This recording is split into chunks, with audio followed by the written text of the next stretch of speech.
Hello everyone, ট্রান্সলেশনের আরও একটি নতুন ক্লাসে সকলকে স্বাগত। যারা প্রথম থেকে দেখছো কোনো রকম স্কিপ না করে ক্লাসটি দেখতে থাকবে। আশা করি ক্লাসটি অনেক ইনফরমেটিভ হবে, অনেক নতুন নতুন সেন্টেন্স এবং সেন্টেন্স স্ট্রাকচার তোমরা জানতে পারবে এবং অনেক নতুন নতুন ওয়ার্ড সম্পর্কে তোমরা জানতে পারবে।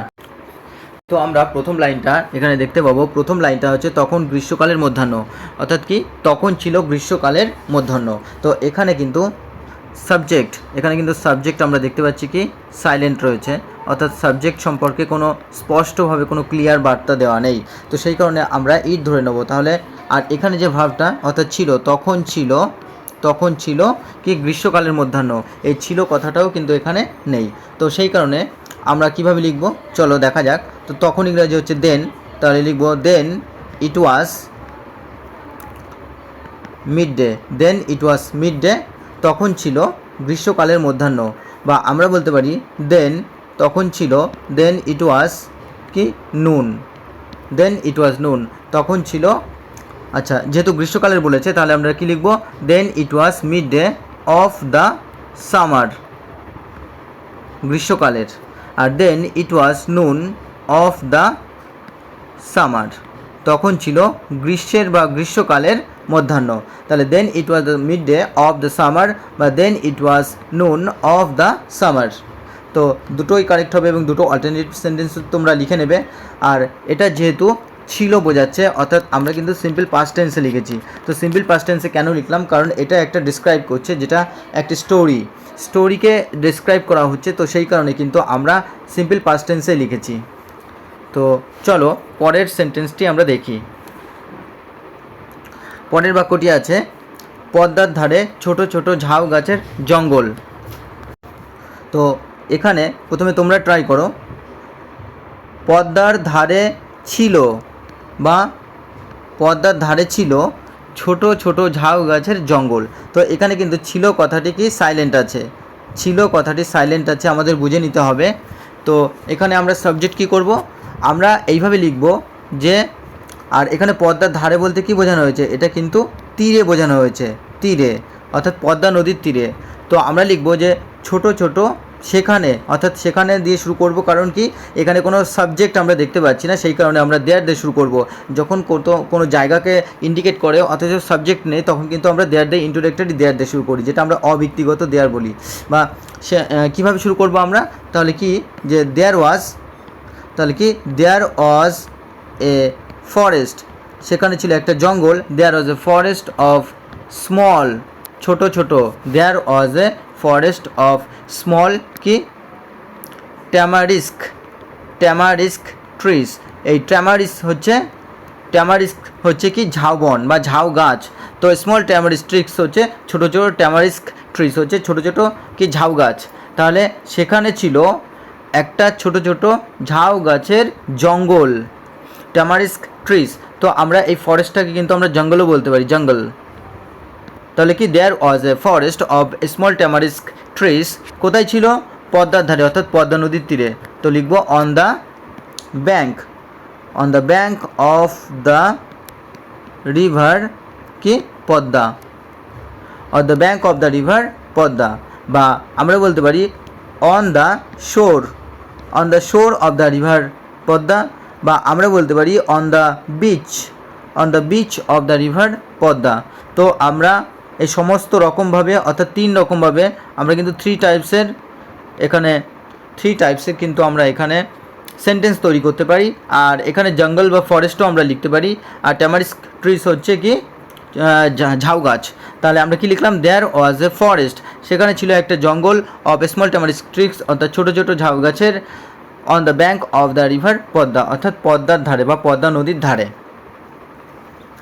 তো তোমরা এইভাবে প্রথমত আমাদের কিন্তু সেন্টেন্স অনুযায়ী এর যে মুড সেটাকে বুঝে নিতে হবে, কারণ এটা কিন্তু বেশিরভাগ আমি বলে থাকি যে এটা কিন্তু সাহিত্যের ভাষা। তো সাহিত্যের ভাষা কিন্তু সর্বদা একই রকম আমাদের চলিত ভাষার মতো হয় না।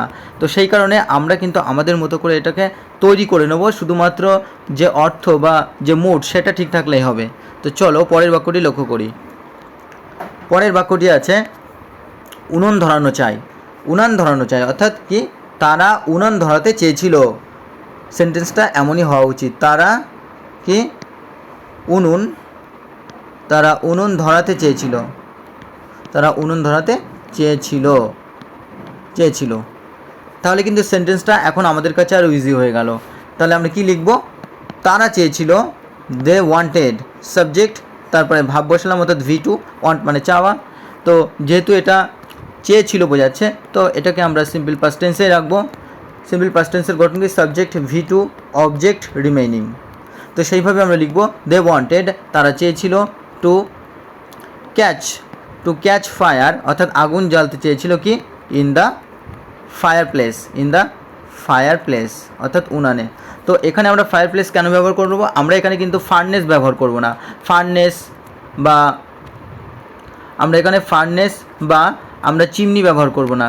কারণ কি? কারণ এটা কিন্তু জঙ্গলের মধ্যে হচ্ছে, তো সেই কারণে আমরা ফায়ার প্লেসই বললাম এখানে, অর্থাৎ আগুন ধরানোর জায়গা বা উনুন বলা যায়, যেটা কাঁচা অর্থাৎ পাকাপোক্ত নয়। They wanted to catch fire in the fire place, তারা উনুনে আগুন ধরাতে চেয়েছিল, বা দে ওয়ান্টেড, তারা চেয়েছিল, টু কি?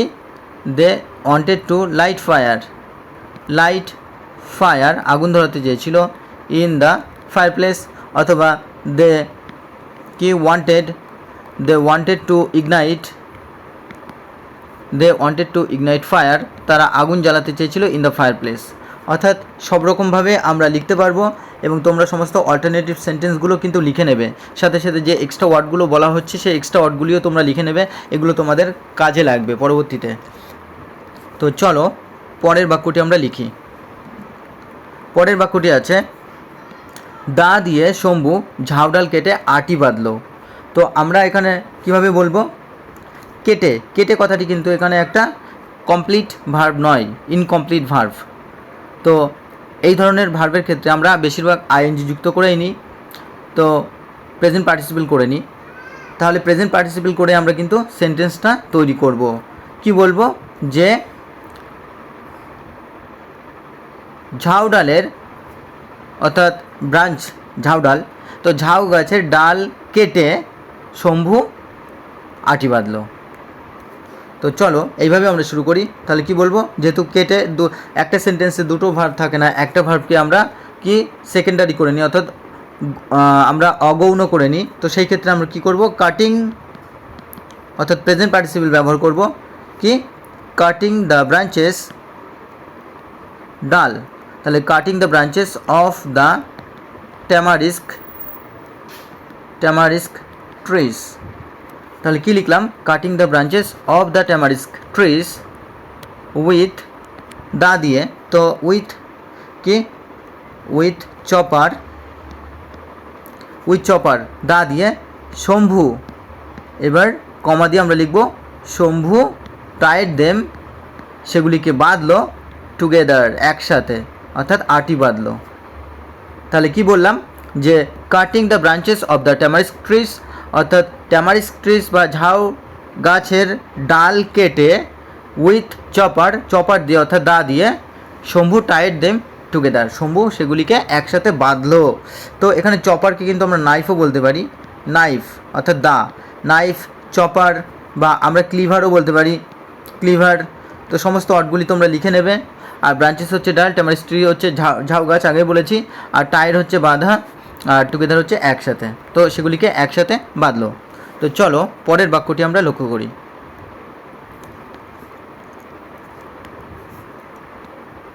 অসহ্য রৌদ্র বলতে কি?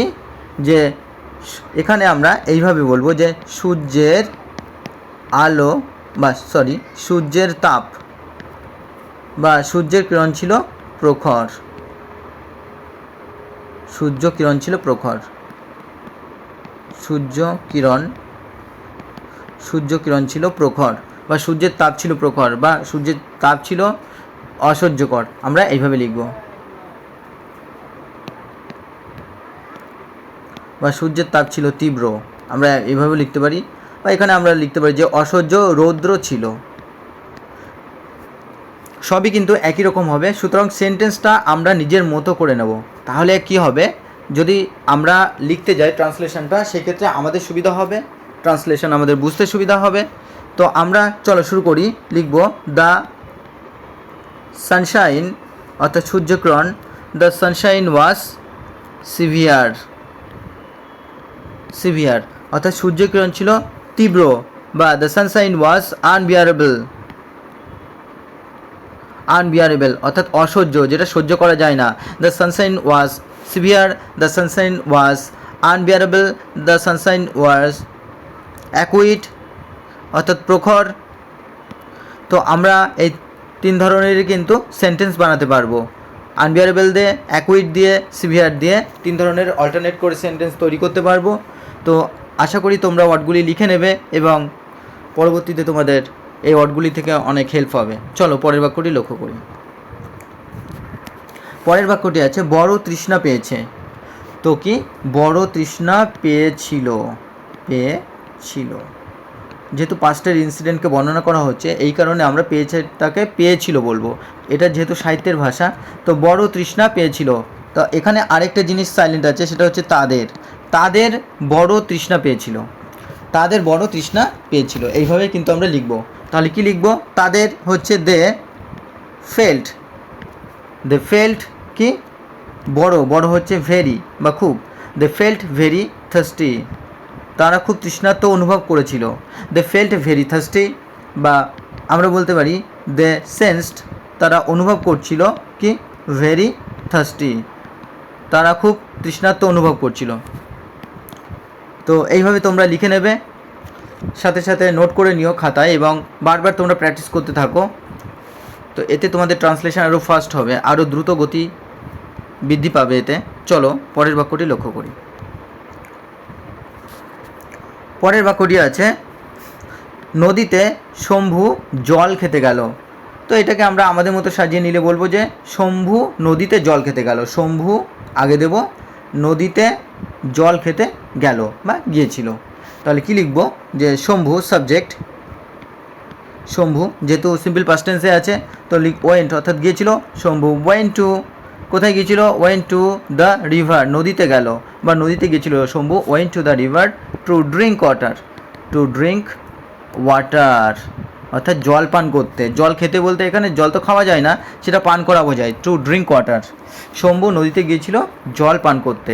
তো এইভাবেই কিন্তু আমাদের বুঝে নিতে হবে। তো এখানে কিন্তু টু ড্রিঙ্ক অর্থাৎ এটা কিন্তু আমরা ইনফিনিটিভ যোগ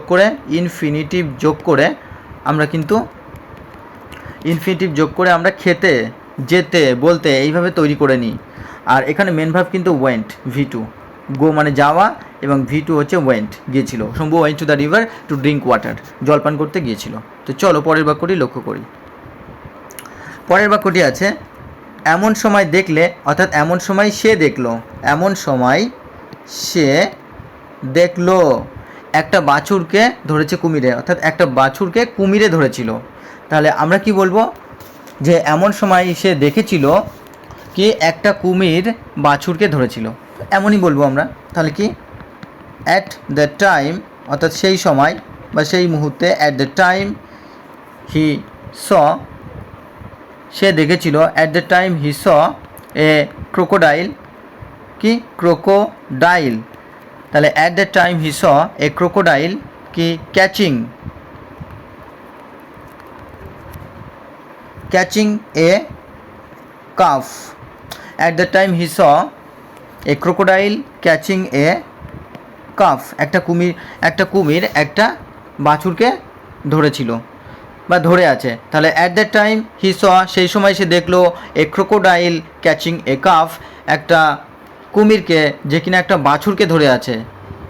তো এইভাবে আমরা বলতে পারবো, বা আমরা আরেক রকমভাবে লিখতে পারি, সেটা হচ্ছে অ্যাট দ্যাট মোমেন্ট অর্থাৎ সেই মুহূর্তে, অ্যাট দ্যাট মোমেন্ট হি স, এবং সেই মুহূর্তে সে দেখলো a crocodile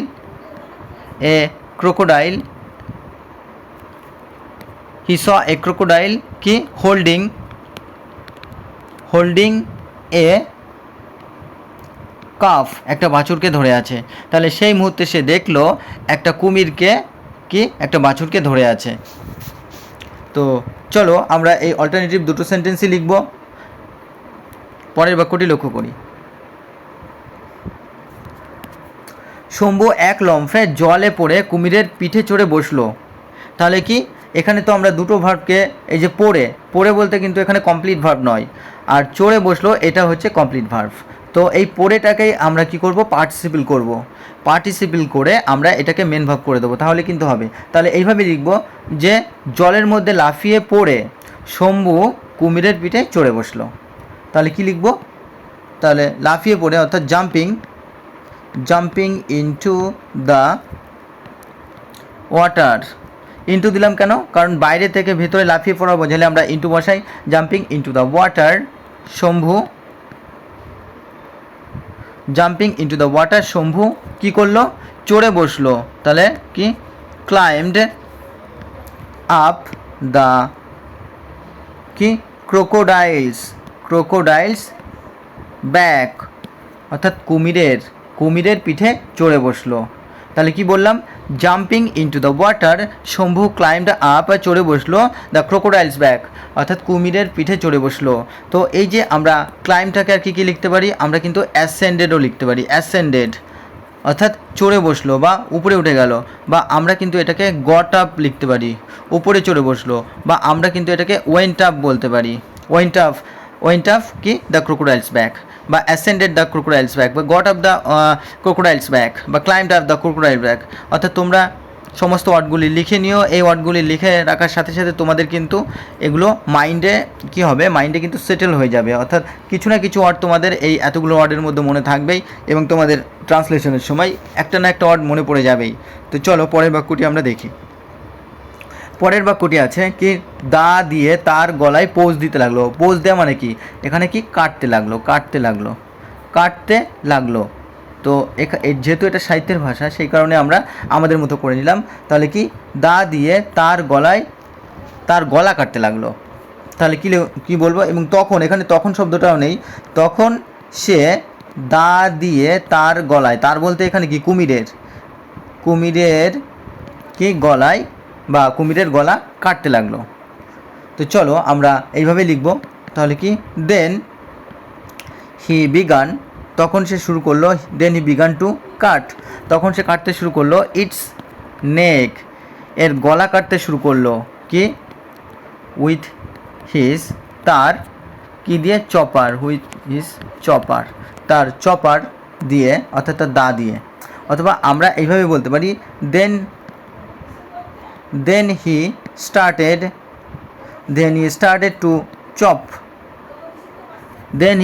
two chop its neck, এর গলা পোঁচাতে লাগলো, কি, উইথ হিজ, আমরা চপার বলতে পারি, বা আমরা নাইফও বলতে পারি, চপার বা নাইফ। তবে chopper is best according to the sentence. Knife অনেক সময় ছুরি ক্ষেত্রে আমরা ব্যবহার করি, তো এখানে আমরা চপারই ব্যবহার করব।